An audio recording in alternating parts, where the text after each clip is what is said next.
ikhlas yang sepenuh hati. Ikhlaskan cinta gue pada dia, kan nggak bisa gitu loh.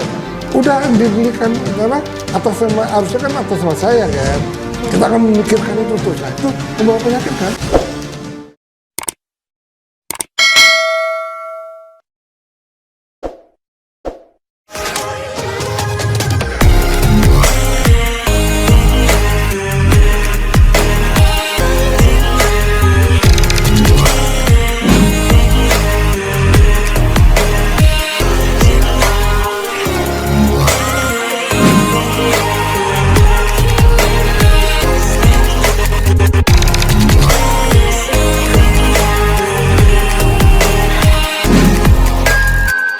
Kita akan berbincang-bincang lagi mengenai tentang ikhlas. Nah, Mr. Puisi, apa sih definisi arti ikhlas itu bagi Mr. Puisi?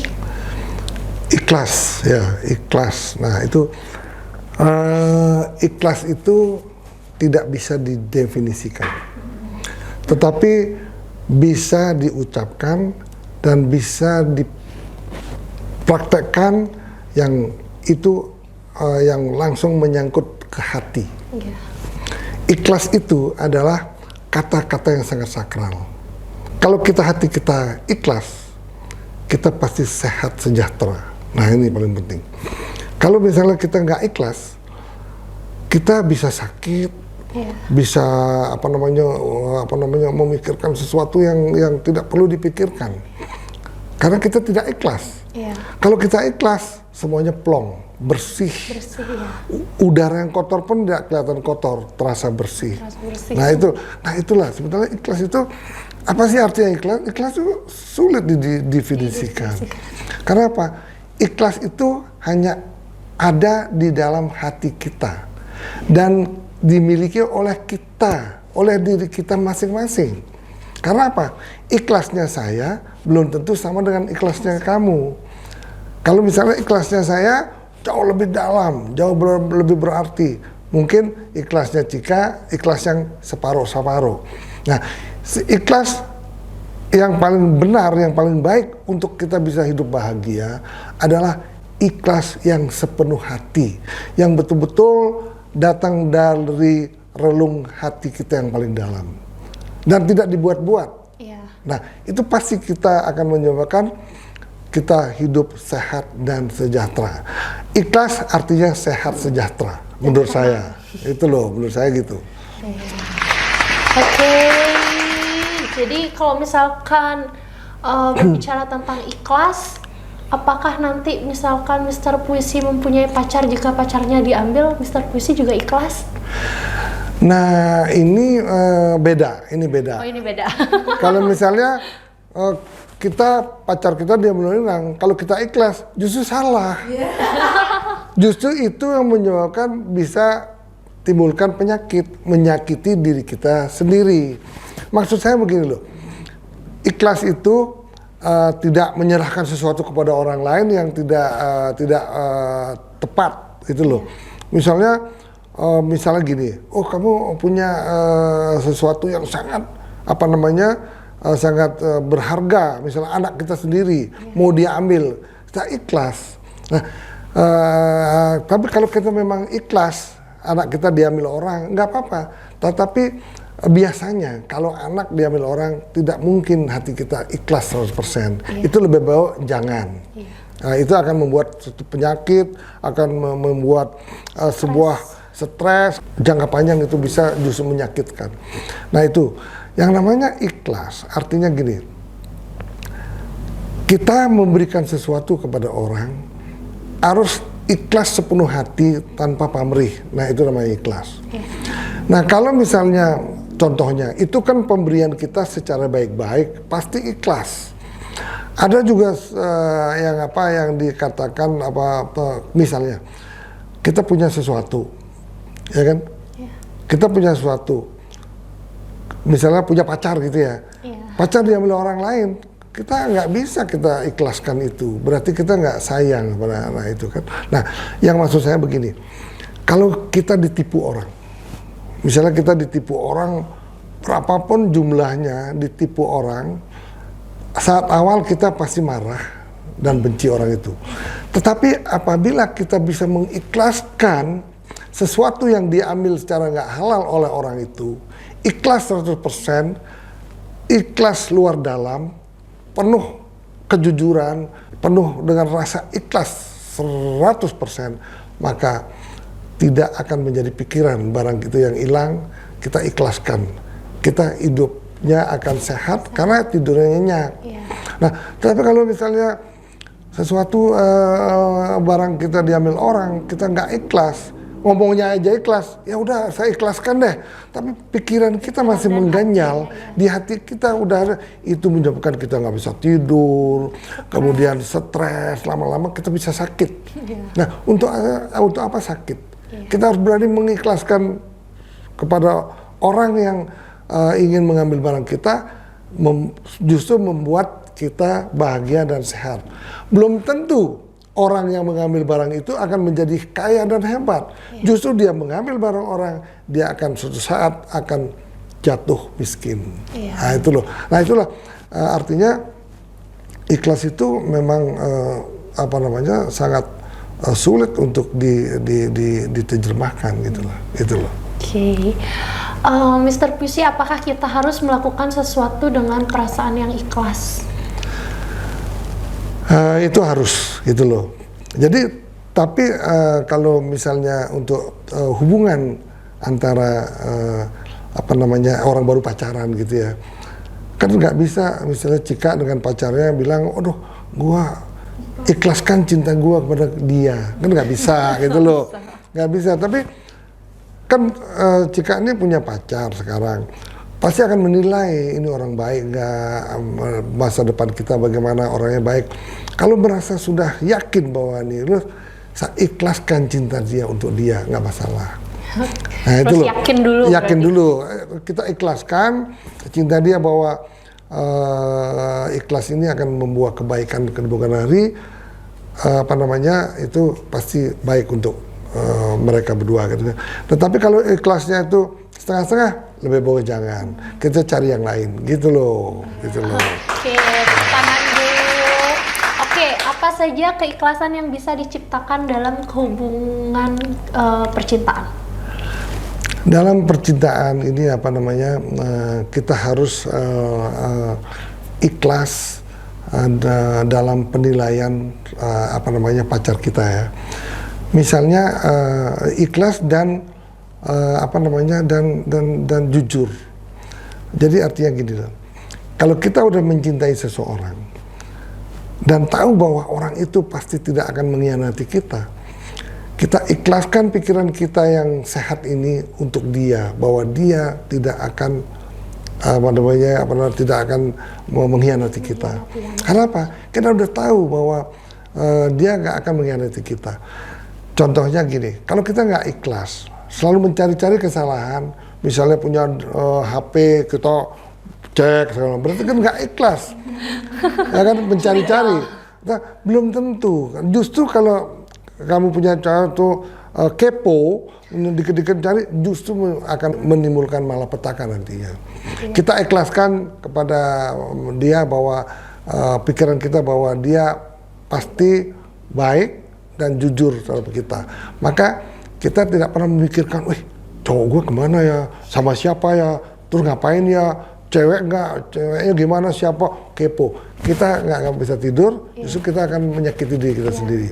Coba kita ikhlaskan bahwa gue percaya dia jujur dan cinta, maka hubungan ini akan baik dan langgeng gitu. Oke, tangan dulu. Tapi nanti saya mungkin bisa tambah pengalaman lagi yang lain ya, pengalaman yang lain sehingga kata-kata ikhlas itu sangat sakral, sangat dalam. Ada pengalaman lain ya, gini misalnya gini ya. Suatu saat, saya kan orang yang, ya bukan saya ngaku orang baik hati, enggak lah. Saya orang yang banyak membantu orang, baik teman maupun keluarga gitu ya. Dan saya suatu saat nih ya, saya lihat salah satu keluarga ini, aduh kehidupan kurang bagus gitu ya. Padahal dia sebetulnya nggak suka sama saya. Justru karena dia nggak suka sama saya saya harus membantu dia. Dengan keikhlasan saya ini bisa mempengaruhi otak yang dia kurang baik menjadi baik. Akhirnya kita kasih kerjaan apa, waduh udah hebat. Harusnya kan udah kita kasih kerjaan yang hebat, harus ada rasa terima kasih. Yang paling penting itu. Saya dibesarkan oleh siapapun, saya sampai kapanpun saya akan ada rasa terima kasih dan tidak akan mengkhianati orang yang membesarkan kita. Nah, suatu saat karena dia kasihan, saya suruh, udah deh, saya kasih rezeki, ini tolong beli tanah di suatu tempat yang indah sekali, tempat pariwisata, 0,5 hektar. Akhirnya saya kasih uang 0,5 hektar, iya kan? Akhirnya udah dibelikan tanah atas nama, harusnya kan atas nama saya kan, atas nama dia, udah saya ikhlaskan atas nama dia, tapi itu adalah milik saya. Saya nggak tanyakan, udah lama nggak tanyakan, tiba-tiba saya mau istirahat ke tempat yang tujuan tanah itu, saya udah lupa punya tanah itu, saya tujuan ke tempat tanah itu di sebuah hotel di daerah yang dingin yang indah sekali di Bali itu. Tiba-tiba saya tidur di hotel di tanah milik saya sendiri. Loh, saya bilang, loh ini bukan tanah yang saya beli dulu gitu ya. Ya kan kita ukur ini. Oh iya, ada saudara bilang ini kan kita beli udah bayar lunas. Kita atas sama si ini kan saudara kan. Tiba-tiba tanah itu memang tidak ada izin dengan saya, dia jual kepada orang lain. Tetapi pernah saya tanyakan di mana tanah itu, agak jawab, udah saya ikhlaskan kan, udah saya ikhlaskan 100%. Nah akhirnya kita tidur di hotel itu. Harusnya kalau kita tidak ikhlas, pasti kita kan umpat, aduh kurang aja, coba ini kok tanah bagus gini, mahal banget sekarang ini, kita harus itu. Kita berarti tidak ikhlas. Kalau seperti itu kita akan menjadikan tubuh kita banyak penyakit. Kita akan sakit hati akan mati gitu. Sakit pikiran. Makanya waktu itu saya bilang, oh ya ini saya udah nggak apa-apa kok, saya udah ikhlaskan 100%. Maka kita plong, jadi sehat. Kalau kita nggak ikhlas, misalnya tuh lagi tidur, waduh coba tanah gue itu, gue punya saya, wah kita udah kaya, jual mahal sekali. Akhirnya kepikiran, akhirnya kita sakit. Nah, akhirnya kita ikhlaskan. Udah, kamu ambil deh. Ternyata yang ambil itu tidak kaya juga. Nah, akhirnya gitu loh. Makanya belum tentu orang yang mengambil hak orang lain menjadi orang kaya. Justru orang yang diambil haknya akan dibantu oleh Tuhan untuk menaikkan derajat kita, dibantu oleh Tuhan, dan kita akan lebih hebat daripada orang yang menipu kita. Nah, itu yakinilah. Kalau Cika ataupun para pemirsa sekalian meyakini hal ini, Anda akan ikhlas dan Anda akan menjadi orang yang kaya raya di kemudian hari. Itulah. Ya, oke. Dari tim jadi bertanya? Oke, tadi kan agak potong. Jadi pertanyaan dari kita nih Mr. Puisi, karena menyambung dari pembicaraan Mr. Puisi tadi yang mengatakan bahwa segala sesuatu itu harus dilakukan dengan ikhlas nih.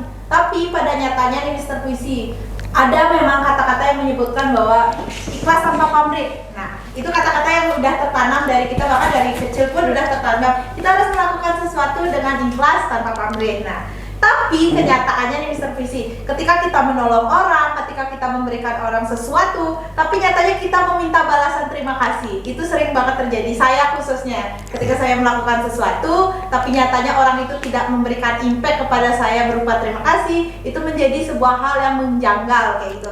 Apakah menurut Mr. Puisi, itu kita tuh sudah bisa ikhlas atau enggak gitu? Karena gimana sih menurut Mr. Puisi caranya supaya kita bisa kelas kayak gitu, karena susah banget gitu. Nah, ini kalau apalagi mengenai harta itu sangat sulit sekali.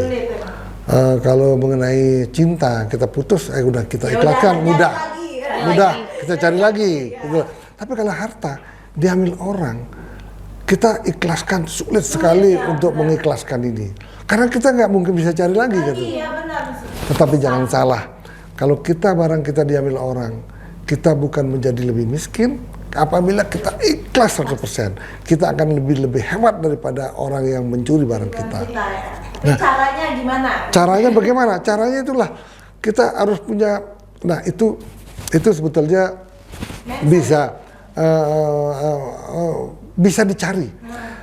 Pada prinsipnya semua orang sulit untuk mengikhlaskan apabila barangnya dia diambil orang. Sulit sekali. Sulit, sangat sulit. Tetapi saya bisa. Makanya saya sampai hari ini sehat walafiat. Karena saya bisa mengikhlaskan sesuatu yang yang seperti itu. Nah kalau orang lain, makanya gini, kalau terutama gini, kalau kita tidak bisa mengikhlaskan sesuatu yang diambil oleh orang lain, kita akan sulit tidur pasti. Kita akan memikirkan itu terus. Nah itu membawa penyakit kan? Lebih bagus barang kita hilang sekian miliar daripada kita sakit. Nah, pikiran itu harusnya kita ikhlaskan, udah ambil saja. Yang tahu adalah Tuhan, bukan kamu mungkin tidak tahu, yang tahu adalah Tuhan. Kamu akan dibalas di bumi bukan di akhirat. Nah itu loh. Jadi janganlah kalau misalnya ada barang kita diambil orang ataupun ditipu, dibohongin, udah tutup buku, ikhlaskan saja. Ikhlaskan saja. Jadi, nah itu memang nggak gampang. Nggak gampang. Kita pasti unek-unek aja terus. Nah itu, jadi jangan. Jadi hindari pikiran yang negatif seperti itu. Kita harus positive thinking. Kita ikhlaskan, bukan kita ikhlaskan, justru kita doakan dia menjadi orang sukses. Ya itu artinya kita ikhlas. Kalau kita misalnya barang kita diambil, kita doakan dia miskin, itu namanya tidak ikhlas. Ya, makanya kita harus mendoakan orang yang menipu kita menjadi orang baik dan menjadi orang yang bermanfaat untuk orang banyak dan orang menjadi orang sukses. Tetapi yang akan menilai bukan kita, yang menilai adalah Tuhan. Gitu. Itu loh. Oke, sebelum ditutup, apakah Mr. Puisi akan berpuisi tentang pembahasan kita kali ini tentang ikhlas? Jelas harus itu Mr. Puisi. Di akhir harus ada puisi itu, selalu. Nah ini ikhlas. Ini kan nggak gampang loh ikhlas itu. Ikhlas, gitu loh. Ikhlaskanlah dirimu, walaupun kejadian itu sangat menyulitkan kamu, sangat menyakitkan hati kamu. Karena ikhlas itu adalah justru merupakan pahala untuk kita. Apabila kita bisa mengikhlaskan sesuatu yang merugikan kita, sehingga kita mampu hidup tenang, tidur nyenyak, sehingga semua pikiran yang kotor akan menjadi bersih, sehingga hidup kita akan bahagia. Gitu loh. Gitu. Bagus sekali puisinya. Jadi ya. kalau ikhlas bahagia. Kalau ikhlas berarti sehat. Kalau misalnya kita misal pamrih penyakit. Gitu loh. Kalau misalnya kita dikit-dikit pamrih gitu menjadi penyakit. Kalau kita ikhlas pasti jadi sehat. Itu aja. Nah kalau kita punya pikiran seperti itu, percayalah kita akan hidup sehat dan damai. Gitu. Oke, sekian dulu pembahasan kita tentang ikhlas hari ini. Jadi sampai bertemu lagi di podcast berikutnya. Bye-bye. Bye.